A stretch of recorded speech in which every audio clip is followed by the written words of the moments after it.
जय हिंद। स्टडी बसेरा के नए वीडियो में आप सभी का हार्दिक स्वागत है। चैनल पर नए हैं तो चैनल को सब्सक्राइब कर लीजिएगा। वीडियो अगर पसंद आता है वीडियो को लाइक और शेयर जरूर करते चलिएगा। अपने स्टडी ग्रुप में अपने फ्रेंड रिलेटिव के साथ जरूर शेयर करते चलिएगा। चलिए, आज का पहला पॉइंट है, विश्व पोलियो दिवस कब मनाया जाता है? 24 अक्टूबर को। ये अत्यधिक संक्रामक वायरल बीमारी है। यह 5 वर्ष से कम एज के बच्चों को अधिक प्रभावित करता है। उन्हें पोलियो ड्रॉप्स दिया जाता है। पोलियो वायरस के कारण यह बीमारी होती है। पोलियो वायरस के कारण यह बीमारी होती है, यानी वायरस जनित बीमारी है। दूषित भोजन या पानी से भी यह बीमारी फैलती है। संयुक्त राष्ट्र संघ अपना स्थापना दिवस 24 अक्टूबर को मनाया जाता है। 24 की स्थापना 24 अक्टूबर 1945 को की गई थी। वर्तमान में इसके सदस्य देश 193 है। 193वां जो लास्ट सदस्य देश है साउथ सूडान है, यानी कि 193वां सदस्य देश कौन सा है? अंतिम सदस्य देश साउथ सूडान है।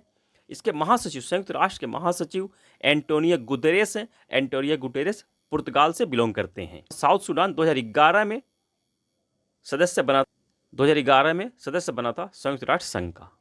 यानी कि Indo Tibet border police, Bharat Tibet सीमा पुलिस ने अपना 63वां स्थापना दिवस मनाया है 24 अक्टूबर को। आईटीबीपी की स्थापना 24 अक्टूबर 1962 में की गई थी, यानी चाइना भारत वार की या युद्ध के बाद इसकी स्थापना की गई थी। तो 63वां स्थापना दिवस इसने मनाया है। इसकी तैनाती कहाँ होती है? तो इसकी तैनाती जो है 3,488 किलोमीटर भारत और चीन की सीमा पर की जाती है। यानी कि भारत और चाइना सीमा की लंबाई कितनी है? 3,488 किलोमीटर। इस पॉइंट को भी ध्यान रखिएगा। कहाँ से कहाँ तक? काराकोरम दर्रा लद्दाख से लेकर के जंचेपला अरुणाचल प्रदेश तक ये तैनात होते हैं। और इनकी जो चौकी होती है 8,000 से 9,000 किलोमीटर के ऊपर, इतनी ऊंचाई तक इनकी चौकी बनी हुई होती है। यानी समुद्र सीमा से, समुद्र तल से 8,000 से 9,000 ऊंची जहाँ की बर्फ जमी होती है, वहाँ पे इनके ड्यूटी तैनाती होती है। पर इनकी साहसी और बहादुरी के लिए इनको सैल्यूट है। आईटीबीपी जवानों को बहुत ज़बरदस्त तरीके से ये भारत की रक्षा करते हैं और हम लोग यहाँ सुरक्षित हैं। सीमा पर ये तैनात होते हैं और हम लोग यहाँ आराम से सुरक्षित हैं। बस की बात चलिए, एक बार रिवीजन कर लेते हैं। 1 अक्टूबर को हम लोग मनाया अंतर्राष्ट्रीय वृद्धजन दिवस, इंटरनेशनल कॉफ़ी डे और वर्ल्ड वेजिटेरियन डे। 3 दिवस हम लोगों ने 1 अक्टूबर को मनाया। 2 अक्टूबर को अंतर्राष्ट्रीय अहिंसा दिवस, 4 अक्टूबर को विश्व पशु कल्याण दिवस, 5 अक्टूबर को विश्व शिक्षक दिवस, 2 से 8 अक्टूबर तक विश्व वन्य जीव सप्ताह दिवस, अक्टूबर का पहला सोमवार को विश्व पर्यावरण दिवस, वर्ल्ड हैबिटेट डे, 7 अक्टूबर को विश्व कपास दिवस, 8 अक्टूबर को भारतीय वायुसेना दिवस, 9 अक्टूबर को विश्व डाक दिवस, 10 अक्टूबर को राष्ट्रीय डाक दिवस और विश्व मानसिक स्वास्थ्य दिवस, 11 अक्टूबर को अंतर्राष्ट्रीय बालिका दिवस, 13 अक्टूबर को स्तन कैंसर जागरूकता दिवस और अंतर्राष्ट्रीय आपदा जोखिम निम्नीकरण दिवस, 15 अक्टूबर को विश्व छात्र दिवस, अंतर्राष्ट्रीय ग्रामीण महिला दिवस और राष्ट्रीय महिला किसान दिवस हम लोग ने मनाया 15 अक्टूबर को, 3 दिवस। 16 अक्टूबर को विश्व खाद्य दिवस और एनएसजी का स्थापना दिवस, 17 अक्टूबर को अंतर्राष्ट्रीय गरीबी उन्मूलन दिवस, अंतर्राष्ट्रीय अभिधम दिवस, 20 अक्टूबर को विश्व सांख्यिकी दिवस और 21 अक्टूबर को आयोडीन अल्पता दिवस और आज 24 अक्टूबर को विश्व पोलियो दिवस हम लोग ने मनाया है। T20 इंटरनेशनल में नया रिकॉर्ड बन गया है। स्कोर सबसे बड़ा स्कोर बनाया है। किस टीम ने बनाया है? जिम्बाब्वे ने 144 रन का रन खड़ा कर दिया गया है। किसके खिलाफ बनाया है? गाम्बिया के खिलाफ। कहाँ बनाया है? T20 world cup qualifier match Kenya में चल रहा, इसी में बनाया है। जिम्बाब्वे के कप्तान जो है सिकंदर रजा, इनका नाम भी ध्यान रखना है। 33 गेंद पर इन्होंने शतक बना लिया है। इस पॉइंट को भी ध्यान रखिएगा। और इसके पहले रिकॉर्ड किसका तोड़ा है इन्होंने? जिम्बाब्वे में रिकॉर्ड तोड़ा है नेपाल का। नेपाल के नाम 314 रन का रिकॉर्ड था। मंगोलिया के खिलाफ इसने बनाया था। इसी रिकॉर्ड में भारत तीसरे स्थान पर है। 297 रन के साथ भारत तीसरे स्थान पर है। बांग्लादेश के खिलाफ इसने अपना स्कोर खड़ा किया था। T20 में सबसे अधिक रन बनाने का रिकॉर्ड अभी किसके नाम है? जिम्बाब्वे के खिलाफ। दूसरे स्थान पर नेपाल है, तीसरे स्थान पर भारत है। बहुत ही इंपॉर्टेंट प्रश्न, यूनिक सा प्रश्न है। बिहार में पहला ड्राई पोर्ट खोला गया है। कहाँ खोला गया? बिहटा में खोला गया। ड्राई पोर्ट क्या होता है? तो ड्राई पोर्ट से माल को समुद्री बंदरगाह तक पहुंचाया जाता है। अर्थात ऐसे राज्य जिनकी समुद्री सीमा नहीं है, वहां ड्राई पोर्ट खोलकर वैश्विक निर्यात व्यापार को बढ़ाया जाता है। वैश्विक व्यापार निर्यात को बढ़ाया जा सकता है।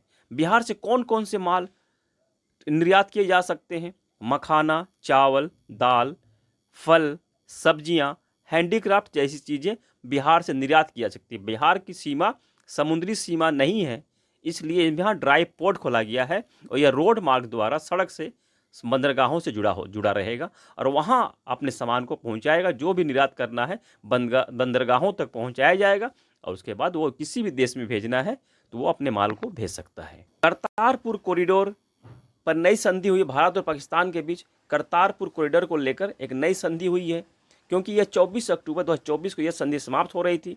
5 वर्षों के लिए इस संधि को बढ़ा दिया गया है। इस संधि के तहत भारतीय सिख तीर्थयात्री बिना वीजा के करतारपुर साहिब गुरुद्वारा जो है, करतारपुर साहिब गुरुद्वारा की यात्रा कर सकते हैं, धार्मिक यात्रा कर सकते हैं, जो कि पाकिस्तान में है। करतारपुर गुरुद्वारा दरबार साहिब, जिसे कि करतारपुर साहिब गुरुद्वारा भी कहते हैं, पाकिस्तान में स्थित है।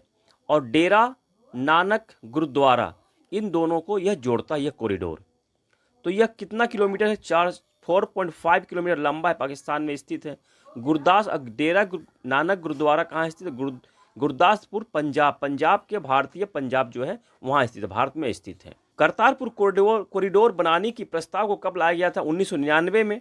1999 में भारत के प्रधानमंत्री अटल बिहारी वाजपेयी और पाकिस्तान के प्रधानमंत्री नवाज शरीफ के बीच यह प्रस्ताव को लाया गया था। इसका उद्घाटन कब किया गया? उद्घाटन 24 नवंबर 2019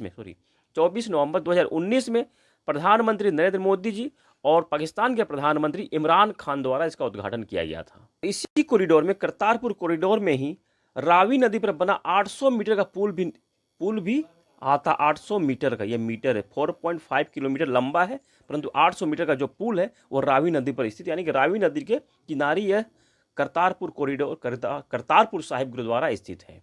इस पॉइंट को भी ध्यान रखना है। किनसे संबंध है यह सिख धर्म के गुरु नानक देव से संबंधित है। इनका जन्म 15 अप्रैल 1469 ननकाना साहिब गुरुद्वारा है, वहाँ बना हुआ था। उनका जन्म से संबंध है, ननकाना साहिब गुरुद्वारा का संबंध उनके जन्म स्थान से संबंधित है, जो कि पाकिस्तान में ही स्थित है। और इनका ये जो 18 साल करतारपुर जो स्थान है, धार्मिक यात्रा के दौरान आखिरी विश्राम स्थल इनका है। 18 साल इन्होंने यहाँ विश्राम किया था और इनकी मृत्यु यही करतारपुर में ही 22 सितंबर 1539 में करतारपुर पाकिस्तान में हुई थी। तो इसलिए धार्मिक स्थल, प्रमुख धार्मिक स्थल बन जाता है सिख समुदाय के लिए। जॉइंट मिलिट्री ट्रेनिंग अभ्यास, इस एक्सरसाइज का ही नाम रखा गया है जॉइंट मिलिट्री ट्रेनिंग एक्सरसाइज। यह भारत और सिंगापुर की वायु सेना के बीच होती है, याद रखिएगा। एयरफोर्स अभ्यास है यह, वायुसेना अभ्यास है भारत और सिंगापुर के बीच। पहला फेज है यह 21 अक्टूबर को कटाई कुंड, वेस्ट बंगाल में एयरफोर्स स्टेशन है, वहाँ संपन्न किया गया 21 अक्टूबर 2024 में। सेकेंड फेज कब किया जाएगा? 13 नवंबर से 21 नवंबर 2024 में इसका सेकेंड फेज का आयोजन किया जाएगा। एयरफोर्स अभ्यास है, इस पॉइंट को ध्यान रखिएगा। एयरफोर्स अभ्यास है, जॉइंट मिलिट्री ट्रेनिंग है। दक्षिणेश्वर सुरेश, ये कौन है? इनका यह पहला खिताब इन्होंने जीता है। कौन सा, कहाँ जीता है? नाम है दक्षिणेश्वर सुरेश, भारत के टेनिस प्लेयर हैं।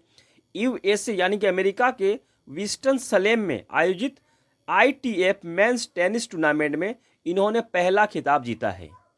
पहला खिताब जीता है इनका, यह पहला खिताब है अपने इनका पेशेवर खिताब है।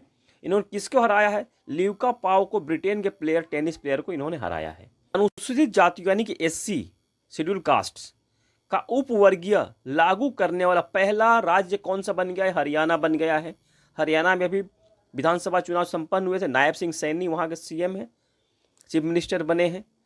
तो यह क्या है? जो वंचित अनुसूचित जातियाँ, डिप्राइव शेड्यूल कास्ट है, उनको, जिनको यह लाभ नहीं मिलता है सरकारी रोजगार में सरकारी योजनाओं का या भी रोजगार में, उनकी अच्छी भागीदारी देने के लिए इस योजना को लागू किया गया है।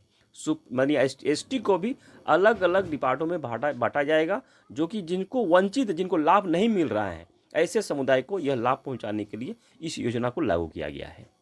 लिंग क्योंग, ये वियतनाम के नए राष्ट्रपति बन गए हैं, नए प्रेसिडेंट बन गए हैं। इस पॉइंट को ध्यान रखिएगा, नए प्रेसिडेंट। अभी कुछ दिन पहले हम लोग पढ़ा था टू लाइमा राष्ट्रपति हैं वियतनाम के, उनका करेक्शन कर लीजिएगा। लिंग क्योंग बन गए हैं प्रेसिडेंट वियतनाम के। वियतनाम की राजधानी हनोई होती है। इसका जो करेंसी है वियतनाम डोंग होता है, और यहाँ के जो प्राइम मिनिस्टर है पाम मिंग चिंग है। 2024 के प्रधानमंत्री और राष्ट्रपति की ये लिस्ट अभी कुछ दिन पहले हम लोगों ने देखा था, तो इस लिस्ट को आज हम लोग रिवाइज नहीं कर रहे हैं, 2 दिन पहले हम रिवाइज किया है, तो आज मैं स्लाइड प्रोवाइड कर रहा हूँ, लोग यहाँ देख लीजिएगा इसे। सितंबर महीने में हम लोग जिस तरह के MCQ करंट अफेयर्स के MCQ का सीरीज का अभ्यास किया था, उस तरह से अक्टूबर महीने का भी रेडी हो रहा है। अक्टूबर महीने के यानी कि नवंबर महीने के पहले सप्ताह में आपको अक्टूबर महीने का MCQ का इम्पोर्टेंट MCQ फॉर्म में जो करंट अफेयर्स है वो इंपॉर्टेंट क्वेश्चंस आपको प्रोवाइड हो जाएंगे। इसका रेडी काम चल रहा है। HSBC यानी कि Hong Kong and Shanghai banking corporation, इसकी स्थापना होती है 1865 में। इसकी पहली महिला CFO बन गई हैं पाम कौर, पहली महिला CFO means chief finance officer. ये भारतीय मूल की इसलिए इंपॉर्टेंट बन जाता है। भारतीय मूल की पाम कौर पहली CFO HSBC की।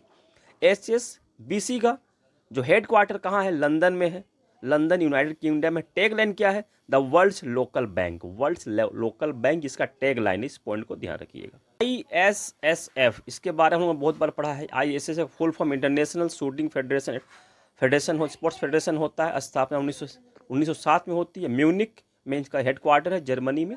म्यूनिक जर्मनी में हेड क्वार्टर है। तो इसको हम लोग आज क्यों पढ़ रहे हैं? तो ISSF द्वारा लिव इकॉन जो चाइना के प्लेयर हैं, इनको man athlete of the year घोषित किया गया है मेल कैटेगरी में। और फीमेल कैटेगरी में यांग जी इन, साउथ कोरिया के प्लेयर को female athlete of the year घोषित किया गया ISSF द्वारा, इंटरनेशनल शूटिंग स्पोर्ट्स फेडरेशन द्वारा। जो टनल यानी कि यह सुरंग कहाँ स्थित है? इस पर अभी हाल में आतंकवादी हमले हुए थे, इसलिए न्यूज में है। एम मोर टनल सुरंग गदरबल जिला में, जम्मू कश्मीर के गंदरबल जिला में स्थित है।